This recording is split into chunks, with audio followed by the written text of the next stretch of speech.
As the political season heats up, Americans are already being inundated with the usual phone calls and mailings and TV ads from campaigns all across the country. But this summer, they're also seeing a flood of attack ads run by shadowy groups with harmless-sounding names. We don't know who's behind these ads, and we don't know who's paying for them. The reason this is happening is because of a decision by the Supreme Court in the Citizens United case, a decision that now allows big corporations to spend unlimited amounts of money to influence our elections.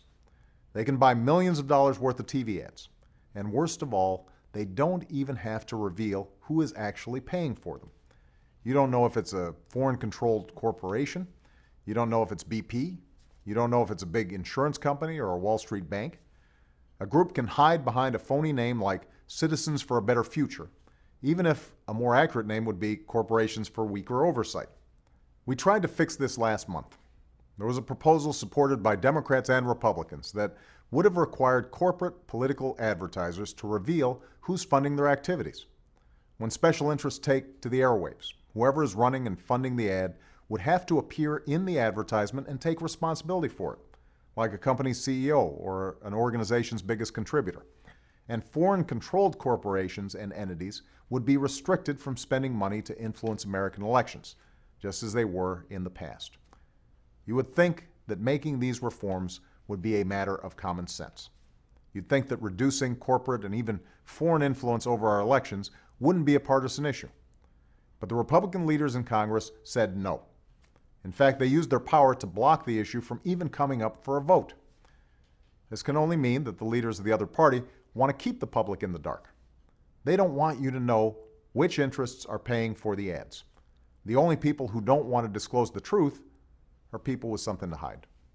Well, we cannot allow the corporate takeover of our democracy. So we're going to continue to fight for reform and transparency. And I urge all of you to take up the same fight.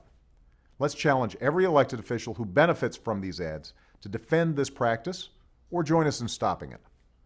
At a time of such challenge for America, we can't afford these political games. Millions of Americans are struggling to get by, and their voices shouldn't be drowned out by millions of dollars in secret special interest advertising. Their voices should be heard. Let's not forget that a century ago, it was a Republican president, Teddy Roosevelt, who first tried to tackle the issue of corporate influence on our elections. He actually called it one of the principal sources of corruption in our political affairs, and he proposed strict limits on corporate influence in elections. Every special interest is entitled to justice, he said, but not one is entitled to a vote in Congress, to a voice on the bench, or to representation in any public office. We now face a similar challenge and a similar opportunity to prevent special interests from gaining even more clout in Washington. This shouldn't be a Democratic issue or a Republican issue. This is an issue that goes to whether or not we have a democracy that works for ordinary Americans, a government of, by, and for the people. Let's show the cynics and the special interests that we still can.